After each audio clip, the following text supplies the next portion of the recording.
ചിരിക്കടാവേ, തിരിക്കുന്നത് കാശ് കൊടുക്കണോ?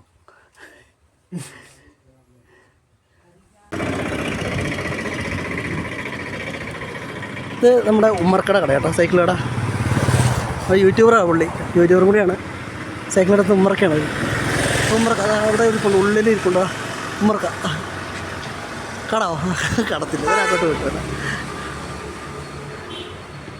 ഇപ്പം കട ഇതാണ് ഉമ്മർക്ക. ഞാനേ ഒന്ന് കുടിയാമല പോകാറിയതാണ്. അപ്പം ചുമ്മാ ഒരു ബ്ലോഗ് എടുത്തങ്ങ് പോയേക്കാന്ന് കരുതി. അവിടെ കണ്ടപ്പോൾ ഉമ്മർക്കേനെ കണ്ടപ്പോൾ, ഉമ്മർക്ക യൂട്യൂബിലാണ്, ചാനലുണ്ട്, ഉപ്പയും മക്കളും അല്ലേ. പോട്ടെ, ഒരു കാണാം. ബസ് നിന്നാൽ പെട്ടെന്ന് പോകണം. ഇപ്പം ബസ് ഉണ്ടാവില്ലേ, ചേട്ടച്ചാർ അങ്ങോട്ട് പോയിട്ടുണ്ട്.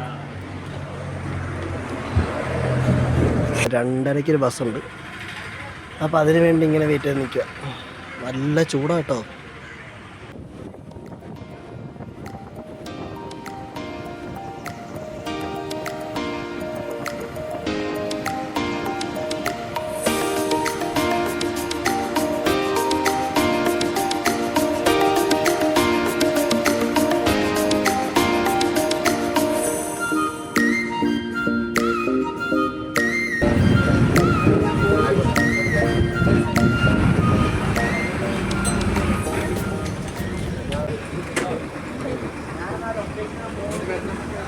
ശ്രീനാഥ്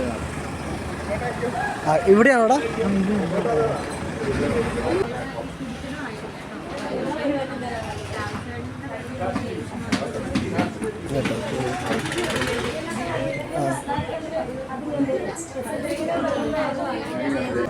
കുടിയാമല എന്ന് പറയുന്നത് ശരിക്കൊരു മലയോര പ്രദേശം കേട്ടോ. ഈ ഇവിടെ എന്ന് പറഞ്ഞു കഴിഞ്ഞാൽ കൂടുതലും ഈ കുടിയേറ്റ കർഷകരുള്ള സ്ഥലമാണ്. കുടിയേറ്റ കർഷകരുടെ സ്ഥലമാണ് ഈ കുടിയാൻമല എന്ന് പറയുന്നത്. അത്രയ്ക്കും ആളുകളുണ്ട് ഇവിടെ. എനിക്ക് തോന്നുന്നു ഞങ്ങൾ കോട്ടയം, പത്തനംതിട്ട, ഇടുക്കി ഈ 3 ജില്ലകളിൽ നിന്നാണ് ഏറ്റവും കൂടുതൽ ആൾക്കാർ ഇവിടെ വന്ന്. അതുകൊണ്ട് തന്നെ ഇവിടെ മൊത്തം കൃഷികളാണ് കൂടുതലും. റബ്ബർ, തെങ്ങ്, കവുങ്ങ്, കശുവണ്ടി, അങ്ങനെ കുറേ കൃഷിയാണ് ഇവിടെ മെയിനായിട്ട്. അതുപോലെ എൻ്റെ വീട്ടുകാരും കോട്ടയത്ത് നിന്ന് വന്ന, അച്ഛൻ്റെ വീട്ടുകാരായാലും അമ്മയുടെ വീട്ടുകാരെല്ലാവരും കോട്ടയത്ത് നിന്ന് വന്ന ആൾക്കാരാണ്. എല്ലാവരും കോട്ടയംകാരാണ്. പരിപാടിയെല്ലാം കഴിഞ്ഞ് ഞങ്ങൾ തിരിച്ചു പോകട്ടോ. ഈ ഒരു ഇറക്കം എന്ന് പറയുന്നത് കുടിയാൻമലയിൽ നിന്ന് പുലിക്കുരമ്പയിലേക്ക് വരുന്ന വഴിയാണ്. അതായത് പുലിക്കുരമ്പ ടൗണിലേക്ക് എത്തുന്ന തൊട്ട് മുമ്പുള്ളൊരു ഇറക്കമാണ്. അത്യാവശ്യം നല്ലൊരു ഇറക്കമാണ്. ഇവിടെ കുറച്ച് വർഷങ്ങൾക്ക് മുമ്പ് ഒരു KSRTC ബസ് അപകടം ഉണ്ടായിട്ടുണ്ട്.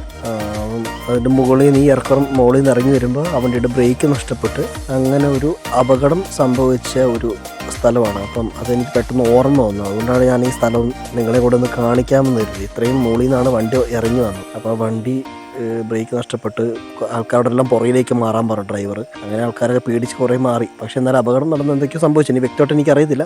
അങ്ങനെ ഒരു അപകടം നടന്ന ഒരു ടൗണാണ്. കുറച്ച് വർഷം മുമ്പ് കേട്ടോ, ഇന്നല്ല ഒത്തിരി വർഷമായത്. ഈ കാണുന്ന കടയില്ലേ, ഈ മതിൽ പോലെ കിട്ടിയിരിക്കുന്നത് അവിടെ ഒരു കടയുണ്ടായിരുന്നു. ആ കടയിലേക്കാണ് ഇടിച്ച് വണ്ടി ഞാൻ കയറിയത്. അപ്പോൾ ഇത് പുലിക്കുരമ്പ ടൗണാണ്. അപ്പോൾ പെട്ടെന്ന് ഇത് കണ്ടപ്പം എനിക്കത് മനസ്സിലേക്ക് വന്നു. അപ്പോൾ നിങ്ങളെ ഒന്ന് കാണിക്കണം തോന്നി.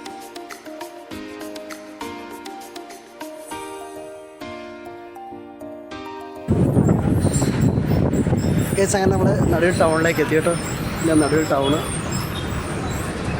ടൗണാണ് കേട്ടോ. അടിപൊളി. സ്കൂൾ വിട്ട് കൂടം വരെ ഉണ്ട്. കൂടെ ഇറങ്ങാം. സ്റ്റാൻഡിൽ കയറുന്നില്ല, വണ്ടി സ്റ്റാൻഡിൻ്റെ പുറത്താണ്. നമ്മളിപ്പോൾ പോകുന്നത് മിസ്വേളുടെ നല്ല ബ്യൂട്ടി പാർലറാണ്. ചേച്ചി പുലിക്കുരമ്പിയാണ് ഷോപ്പ് തുടങ്ങുന്നത് പറഞ്ഞേ. പക്ഷേ ഇവിടെ വീണ്ടും റീഓപ്പൺ ചെയ്യുന്നുണ്ട്. ഇതൊക്കെ ചേച്ചിയുടെ എക്യുപ്മെൻറ്റ്സ് കേട്ടോ. ഇതുണ്ട്.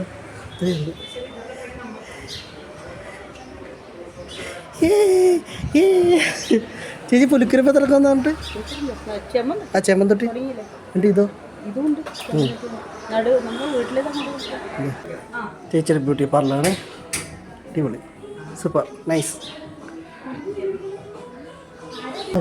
കണ്ടോ ചേച്ചിയുടെ ബ്യൂട്ടി പാർലർ. ഞാൻ ആദ്യമായിട്ടാണ് ചേച്ചിയുടെ ഷോപ്പിലേക്ക് വരുന്നേ. അടിപൊളി, രസമുണ്ട്, നല്ല ഭംഗിയുണ്ട്, അടിപൊളി. ഞാൻ ആദ്യമായിട്ട് വരുന്നു. കൊള്ളാം, നന്നായിട്ടുണ്ട്, കൊള്ളാം. ഇതാ ഉണ്ടോ, ഇതാ മിസ് വേൾഡ്. ഇത് ക്ലാരിറ്റി ചെയ്യുന്നുണ്ടാവും. Miss world beauty parlour makeup studio. കൊള്ളാം. നമ്മളെ മലയാളി. അപ്പോൾ ചെമ്മന്തൊട്ടി ഭാഗങ്ങളിലുള്ള എല്ലാവരും ചേച്ചിയുടെ ബ്യൂട്ടി പാർലറിലേക്ക് പോട്ടെ. ചേച്ചി സുന്ദരിയാക്കി തരും. ലേഡീസിനേ ഉള്ളൂ.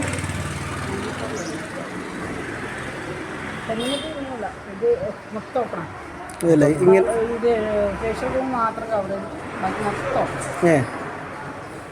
അടിപൊളി. കൊള്ളാം. ചേച്ചി ഓഫർ ഉണ്ട്. ചേച്ചിക്ക് കുറേ ഓഫർ ഉണ്ടെന്ന് പറഞ്ഞേ. ചേച്ചിക്ക് പറയാൻ ഭയങ്കര നാണം. ചേച്ചിക്ക് പേജൊക്കെ ഉണ്ടെന്നേ. സ്വന്തമായിട്ട് ഒരു പേജൊക്കെ ഉണ്ട്. മിസ് വേൾഡ് തന്നെയാണ് അല്ലേ? മിസ് വേൾഡ് അല്ല ചേച്ചിയുടെ പേജിൻ്റെ പേര്. അതിൻ്റെ ഓഫർ ഉണ്ട്. ഞാനിത് അങ്ങനെ എടുത്തില്ല. കുറേ ദിവസം വണ്ടിയില്ല. അപ്പോൾ ഞങ്ങൾ വൈകിക്കോട്ടെ. ചേച്ചിക്ക് ഭയങ്കര നാണം കേട്ടോ. ഫ്രണ്ട് പേജൊക്കെ ഉള്ള ആളാണ്, പക്ഷെ എന്നാലും ക്യാമറ മുന്നേ വരാൻ ഭയങ്കര നാണം. എന്നാണ് യൂണിവേഴ്സിറ്റി പോത്തുള്ളേക്കുള്ള ബസ്സിന്. പോത്തുള്ളേക്കുള്ള ബസ് അങ്ങനെ തിരിച്ചതാ വീട്ടിലേക്ക് പോവാം. പിന്നെ പോത്തുണ്ട് അച്ഛനെ വഴിക്ക് വെച്ച് കിട്ടിയതാ. സംഗീതമുണ്ട്. ഇതന്നെ വിഷയം എന്നറിയോ, നമ്മൾ ഈ സ്കൂളിൽ ചേർക്കുന്ന സമയത്തൊക്കെ സർട്ടിഫിക്കറ്റിൽ പേരും അഡ്രസ്സും കൊടുക്കുമ്പോൾ ഒന്ന് അങ്ങോട്ടോ ഒന്ന് ഇങ്ങോട്ടോ മാറിപ്പോയി കഴിഞ്ഞാൽ ഒന്നും വേണ്ട, ജസ്റ്റ് ഒരു സ്പേസ് അങ്ങോട്ടും ഇങ്ങോട്ടും മാറിപ്പോയി കഴിഞ്ഞാൽ ഭയങ്കര വിഷയമാണ്. അപ്പം അതാണിപ്പം ഞങ്ങൾ അനുഭവിച്ചുകൊണ്ടിരിക്കുന്നത്. അത് സ്കൂളിൽ ചേർത്ത സമയത്ത് കൊടുത്ത ഒരു ഇതും, പിന്നെ ബർത്ത് സർട്ടിഫിക്കറ്റിനകത്ത് വേറൊന്നും, പിന്നെ ഞങ്ങൾക്ക് ആധാർ കിട്ടിയ സമയത്ത് ആധാർ ഫണ്ടാക്കിയതല്ലേ. അപ്പം അത് അങ്ങനെയെല്ലാം മൊത്തത്തിലൊരു അവിയൽ വെച്ച പരുവത്തിലാണ് എൻ്റെയും ചേട്ടച്ചാടും എല്ലാം കിടക്കുന്നത്. അപ്പം അതൊക്കെ ഒന്നെല്ലാം റെഡിയാക്കണം. അപ്പോൾ അതിൻ്റെ ഒരു കച്ചറ, സത്യം പറഞ്ഞാൽ വേറും കച്ചറ പിടിച്ചൊരു പോക്ക് തന്നെ. ഇതിൻ്റെ പുറകെ കിടക്കാന്ന് പറഞ്ഞാൽ, പണ്ട് ഞാൻ എൻ്റെ ബർത്ത് സർട്ടിഫിക്കറ്റ് ഉണ്ടാക്കാൻ കൊണ്ട് കുറേ പുറകെ കിടന്നിട്ടാണ് എൻ്റെ ബർത്ത് സർട്ടിഫിക്കറ്റ് കിട്ടിയത്. പക്ഷേ ബർത്ത് സർട്ടിഫിക്കറ്റും ഇപ്പോൾ അതിൻ്റെ അകത്തുള്ള ഇതും അച്ഛൻ്റെ പേരിൻ്റെ അകത്ത് ചെറിയ സ്പേസിൻ്റെ വ്യത്യാസം, അത് ഭയങ്കര വിഷയമായിട്ടുണ്ട്. സ്പേസ്. അപ്പോൾ അതിന് വൺ ആൻഡ് സെയിമൊക്കെ എടുത്തു. പക്ഷേ സർട്ടിഫിക്കറ്റ് ഇതിൻ്റെ അകത്ത് കാണിക്കണ്ടേ, പിന്നെ അതുണ്ടാക്കണം. ഒന്നും പറയണ്ട. ഞങ്ങൾ ചെറിയൊരു കട്ടിലൊക്കെ പണിയുന്ന ഒരു കട്ടിൽ, ഒരു മേശ പണിയാണ്. അപ്പം ഇന്ന് കറണ്ടില്ല. അപ്പം കറണ്ട് ഇല്ലാത്തതുകൊണ്ട് പിന്നെ ഞങ്ങളുടെ കാര്യങ്ങളൊക്കെ ആയിട്ട് ഞങ്ങൾ പോയി. അപ്പം ഞാനിവിടെ നിർത്താം. അതാ അവിടെ കൂട്ടിൽ ഒരാൾ കൂടെ ഉണ്ട്. അവിടെ നമ്മുടെ കൂട്ടിൽ നമ്മുടെ ബ്രൂസി ഉണ്ട് കേട്ടോ.